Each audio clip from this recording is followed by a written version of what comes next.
সামরিক অভ্যুত্থান হবে না এই মুহূর্তে বাংলাদেশে। যদি আরেকটা অভ্যুত্থান হয় তাইলে হচ্ছে যারা এই যে এই সরকারের বিরুদ্ধে অভ্যুত্থান হইতে পারে আমি মনে করি। তারা যদি নির্বাচন দিতে টালবাহানা করে এবং দেশের যদি এই পরিস্থিতি থাকে, মানুষজনের পিঠ তো দেয়ালে ঠেকে গেছে, মানুষ মারছে, তার বাড়িতে চাঁদাবাজি হয়তো সন্ত্রাসী কার্যক্রম দেখেছে, সে লুটপাট দেখেছে, সে দেখেছে যে মাই টিভির এই সাথী এই তহিদ আফ্রিদিরা এই লুটপাটের সহযোগী হয়ে হাজার কোটি টাকার মালিক হয়েছে। ও এইটার চায়, সে এটার ভয়ের রাজত্ব, ত্রাসের রাজত্ব কায়েম হয়েছিল সেই প্যারিসে বা ফ্রান্সে, গোটা দেশ জুড়ে সেই রকম একটা অবস্থা আমাদের এখানে জারি হয়েছে যে আপনি এইখানে কোনো কিছু বলতে পারবেন না, কোনো কিছু বললে আপনার বিরুদ্ধে মব নামাই দিবে এবং মব আপনাকে পিটানো শুরু করবে। সরকার সেটা নিয়ন্ত্রণ করলাম কি, শুরুতেই তো বললাম এই সরকার দায়িত্ব পালনে পুরোপুরি ব্যর্থ হয়েছে। তারা সংস্কার নিয়ে ব্যর্থ, তারা বিশাল বিপ্লব করবে সংস্কার নিয়ে। এইটা আপনার প্রকৃত সংস্কার যদি তারা করার ইচ্ছা থাকতো, আপনি বাংলাদেশে পরিবহন খাতে সংস্কার করেন। এই যে পরিবহন খাত যে রাজনৈতিক মাফিয়াদের নিয়ন্ত্রণে চলে গিয়েছে, ঢাকা শহরে আপনি যান, হাজার হাজার লক্ষ লক্ষ লক্ষ চক্কর মারা বাস, এইখানে বাস টানতেছে, ওইখানে বাস টানতেছে, কোনো আইন কানুন নাই। এই মাফিয়াদের হাত থেকে আপনি পরিবহন খাতকে মুক্ত করে দিয়ে যাইতেন, এটা হয়তো সংস্কার। আপনি স্বাস্থ্য খাতে যান, সরকারি হাসপাতালে গেলে চিকিৎসা পাবেন না, বেসরকারি হাসপাতালে গেলে আপনার গলা কাটে। বাংলাদেশের মানুষের অসুস্থ হইলে মনে হয় যে সে কিভাবে চিকিৎসা করবে এই ডরে অর্ধেক সে মরে যায়। আপনি স্বাস্থ্য খাতের সংস্কার করে দিয়ে যাইতেন, আপনি শিক্ষা খাতের সংস্কার করে দিয়ে যেতেন। বাংলাদেশের 14-15 রকমের স্কুল, আপনার এই ইংলিশ মিডিয়াম স্কুল আছে, সাধারণ স্কুল আছে, আপনার মাদ্রাসা আছে, এই আছে সেই আছে। আপনি একটা সমন্বিত ইউনিফাইড একটা শিক্ষা ব্যবস্থা তৈরি করে দিয়ে যেতেন, সেটার প্রস্তাবনা করেন। এগুলা হইতো সংস্কার, মানুষ উপকৃত হতো। এরা হচ্ছে ক্ষমতা ভাগাভাগি সংস্কার নিয়ে বসে আছে। এদের পরিকল্পনা হলো যে কিভাবে আরেকটা রাজনৈতিক সরকার আসবে, এই সরকারকে দুর্বল করে তাদের মাথায় কাঁঠাল ভেঙে আমরা কিভাবে খাইতে পারি, আবার আমরা কিভাবে কমিশন করতে পারি, সরকারি সুযোগ সুবিধা নিতে পারি। এইগুলা ধরেন আমি মনে করি কমপ্লিটলি এগুলা কি বোগাস একদম। এই সরকার একদম টোটালি ফেল করেছে।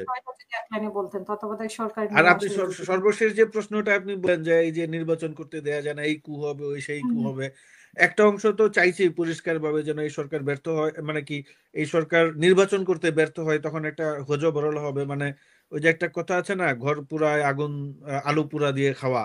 অনেকে আলু পুরা পুরা দিয়ে খাওয়ার চেষ্টা তদবির করছে, কিন্তু আমার কাছে মনে হচ্ছে না যে আমার কাছে এই মুহূর্তে মনে হয় না যে কোনো ধরনের বিশৃঙ্খল বা আজে বাজে কিছু একটা, মানে সরাসরি বলি কোনো ধরনের অভ্যুত্থানের আমি সুযোগ আর দেখি না। সামরিক অভ্যুত্থান হবে না এই মুহূর্তে বাংলাদেশে। যদি আরেকটা অভ্যুত্থান হয় তাইলে হচ্ছে যারা এই যে এই সরকারের বিরুদ্ধে অভ্যুত্থান হইতে পারে আমি মনে করি। তারা যদি নির্বাচন দিতে টালবাহানা করে এবং দেশের যদি এই পরিস্থিতি থাকে, মানুষজনের পিঠ তো দেয়ালে ঠেকে গেছে। বাংলাদেশে আপনার এখন কোনো সরকার আছে? আপনি থানায় গিয়ে আপনি এই যে এইখানে আপনার এই যে আপনার যে কমেন্ট সেকশনে আমি একজন দেখলাম যে একজন লিখেছেন যে পুলিশে যাওয়ার আগে উনি রাজনৈতিক নেতাদের কাছে যাচ্ছেন। এটা কি অদ্ভুত কথাবার্তা! সরকার নাই তো, মানে মানে আপনার একটা ডিসফাংশনাল, সারোয়ার ভাই যেটা বললেন যে একটা গভর্নমেন্ট চলছে, এইরকম অবস্থায় তো বেশি দিন চলবে না। আমি ওই দিন আমার সঙ্গে একজন কথা বলছিল, উনি বাজারে গিয়েছিলেন। এই সরকার আসার পরে কিন্তু জিনিসপত্রের দাম অনেকটা কমেছিল, আমরা সরকারের প্রশংসাও করেছি, কিন্তু উনি সেদিন বললেন যে বাজারের কোনো সবজিতে হাত দেওয়া যায় না। কারণটা কি? কারণ সরকার তো কোনো কন্ট্রোল করতে পারছে না, আবার চাঁদাবাজরা সক্রিয় হয়ে গিয়েছে। আপনি চাঁদাবাজদের, আপনি রাজনৈতিক দলগুলো হাটে মাঠে ঘাটে চাঁদাবাজি করে, আপনার কাজ কি? ঠেকানো তো ভাই। নাকি একজন চাঁদাবাজি করে আপনি বলবেন ও চাঁদাবাজি করতেছে বলে আরো 150 জন মাঠে নামার সুযোগ দিবেন? নো, এটা তো হইতে পারে না। মানুষ একটা সুস্থির অবস্থার মধ্যে যাইতে চায়।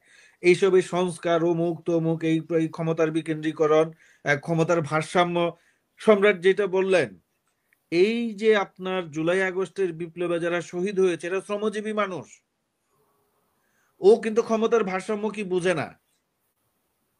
হ্যাঁ, ও কিন্তু আপনার এই সংস্কার শব্দের কঠিন কঠিন যে টার্ম আছে এগুলা বুঝে না। ও চিন্তা করছে যে ওর চোখের সামনে পুলিশ পাখির মতো গুলি করে মানুষ মারছে, তার বাড়িতে চাঁদাবাজি হয়তো সন্ত্রাসী কার্যক্রম দেখেছে, সে লুটপাট দেখেছে, সে দেখেছে যে মাই টিভির এই সাথী এই তহিদ আফ্রিদিরা এই লুটপাটের সহযোগী হয়ে হাজার কোটি টাকার মালিক হয়েছে। ও এইটার চায়, সে এটার অবসান চায়। সেই অবসানের জন্যই সে চায় যে একটা নির্বাচন হোক, দেশ একটা সিস্টেমের মধ্যে আসুক। এই সরকার তো সেই সিস্টেম দিতে পারছে না, না দিয়ে খালি এই আধা সংস্কার হইলে ডিসেম্বরের নির্বাচন, বেশি সংস্কার হইলে পরের বছর ডিসেম্বরের নির্বাচন, এসব গাল গল্প মানুষ পছন্দ করছে না আমি মনে করি। আপনি নির্বাচন দেন ঠিকভাবে, রাষ্ট্র এখন প্রশ্ন হচ্ছে যে নির্বাচিত সরকার আইসা যদি আবার ফেসিবাদী হয়ে যায়, আরে কি ভাই আপনি কে কি ফেসিবাদী হবে না স্বৈরাচারী হবে এই জন্য আপনি নির্বাচন দিবেন না? সম্রাট তো বললোই মানুষ ক্যান ভোট, তাইলে তো অনেক অনেক যাদেরকে মানুষ পছন্দ করে না সে আসবে না সংসদে। আপনি আপনি মানুষকে ভোট দেওয়ার তো সুযোগ দিচ্ছেন না। আপনি আপনার পছন্দ মতো 2-3 জন মিলে আপনি রাষ্ট্র পরিচালনা করবেন, হাঁসের মাংস খাইতে চলে যাবেন রাতের বেলায়, আর কাজের বেলায় কোনো মানে পরিকল্পনা নাই, ঠনঠনে এইগুলার। আমি মনে করি যে এই এই এই এই এই এই এই পরিস্থিতি থেকে বেরোয় আসতে হবে। একটা সুষ্ঠু নির্বাচনের রোডম্যাপ ঘোষণা করতে হবে সরকারকে, এবং খুব দ্রুত অতি সত্বর এই নির্বাচন দিয়ে এই সরকারকে চলে যেতে হবে বলে আমি মনে করি। মানুষ যাকে পছন্দ করে তাকে ভোট দিবে, বলার অপেক্ষা রাখে না। আপনি নাম বলতে চাচ্ছেন না, আমি নাম বলে দিই। সমকাল, সমকালের মালিক শেখ হাসিনাকে নিয়ে গান গাইছে, আর সে হচ্ছে 5ই আগস্ট সবার আগে এই সমন্বয়কদের নিয়ে তার অফিসে নিয়ে বৈঠক করাইছে বিভিন্ন রাজনৈতিক দলের সঙ্গে। এটা আমরা দেখছি, নাম না বলার কি আছে এটা? এটা তো এখন বিশাল বিপ্লবী সাজছে। আর এক সময় তো গিয়া শেখ হাসিনাকে নিয়ে প্রথমত আমি তোমাকে চাই, দ্বিতীয়ত আমি তোমাকে চাই, ক্ষমতায় আরো তোমাকে চাই, এই জাতীয় গান টান গাইছে না এই সমকালের মালিক এ কে আজাদ। ফজলুর রহমান সাহেব যেই কথাটা বলছে এটা মামলা করার কোনো মতো কথা বলেন নাই উনি। উনি উনার সঙ্গে রাজনৈতিক ধরেন উনি যেটা কথা বলেছেন তার অনেক কথার সঙ্গে আমারও মতো ভিন্নতা আছে। আমিও মনে করি যে উনার উনি উনি একজন বীর মুক্তিযোদ্ধা, মুক্তিযুদ্ধের সপক্ষে উনি সবসময় অবস্থান নেন, এইটা তো একদম একটা পরিষ্কার বিষয়। এই বিষয়ে কোনো সন্দেহ নেই, তার এই সব বক্তব্যের সঙ্গে আমরা পুরোপুরি একমত। কিন্তু দু একটি কথা আমরা যেটা গণমাধ্যমে দেখেছি বা সামাজিক যোগাযোগ মাধ্যমে দেখেছি, এখন কেটে ছেটে হয়েছে কিনা বা কিভাবে কি হয়েছে সেটা তো আর আমরা এত কিছু জানি না। এইগুলা বিষয়ের সঙ্গে আমরা দ্বিমত পোষণ করি, কিন্তু তার মানে তো এই না তার বিরুদ্ধে আপনি মামলা দায়ের করবেন। আপনি কি এখন এই জুলাই আগস্ট অভ্যুত্থান নিয়ে কথা বলতে পারবেন না? এটা কি আওয়ামী লীগের মতো? আওয়ামী লীগ তো 71 নিয়ে কোনো আলাপই করতে দেয় না। আওয়ামী লীগের 71-এর নেগেটিভ একটাই, ওরাই মুক্তিযুদ্ধ করতে, আর কেউ মুক্তিযুদ্ধ করে নাই। তার পাশের সামনে কি বসার অধিকার আছে? সেটাই আমি বলছি, সেটাই আমি বলছি। হ্যাঁ হ্যাঁ, সেটাই আমি বলছি যে উনি উনি উনি জুলাই অভ্যুত্থান নিয়ে একটি শব্দ চয়ন করেছেন, সেটা উনি কিভাবে বলেছেন, কোন প্রেক্ষিতে বলেছেন, এটা আমরা বিস্তারিত জানি না। কিন্তু তাই বলে এই না যে তার বাসার সামনে গিয়ে মব দাঁড়ায়, আমি দেখেছি যে মাইক নিয়ে, হ্যান্ড মাইক নিয়ে তাকে গালিগালাজ করা হচ্ছে।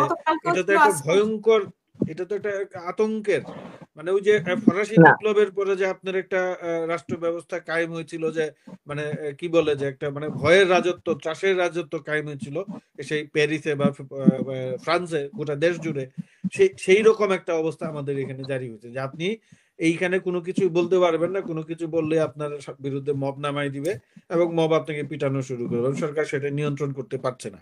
যে জন্যই আমরা কিন্তু বারবার বলছি নির্বাচন চাই, নির্বাচন চাই।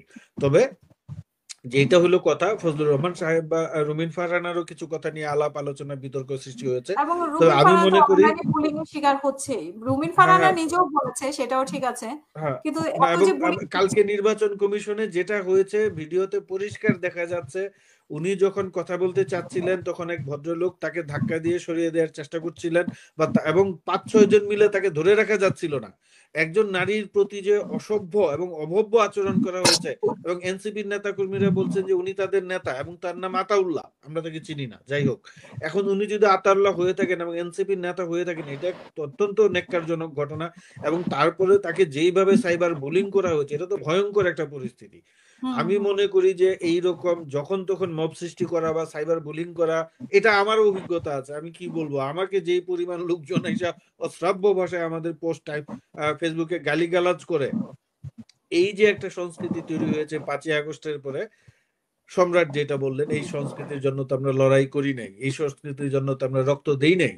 আমরা চেয়েছিলাম যে একটা সহনশীল, কালকে আমি একটা ফজলুর রহমান সাহেবের একটা কথা বক্তব্য আমি শেয়ার করেছি, আমি তার সঙ্গে একমত। যখনই কেউ বলবে বাংলাদেশে মুক্তিযুদ্ধ হয় নাই, এই বাংলাদেশে মুক্তিযুদ্ধ ছিল ভারত পাকিস্তানের যুদ্ধ, ভারতের কৌশল, ভারতের চাপিয়ে দেওয়া যুদ্ধ। আমরা তো তাদেরকে রাজাকার বলবোই, অবশ্যই তাদেরকে আমরা স্বাধীনতা বিরোধী এবং রাজাকার বলবো, বলে যেতে থাকবো, এটা আমাদের কেউ বন্ধ করতে পারবে না। কিন্তু তারপরেও আমি মনে করি ফজলুর রহমান সাহেব বা রুমিন ফারহানাদের, তারা যেহেতু একটা দল করেন, তাদেরও কথাবার্তা বলার সময় আরো সতর্ক থাকা উচিত, যেন বিতর্ক সৃষ্টি না হয়। অসংখ্য ধন্যবাদ।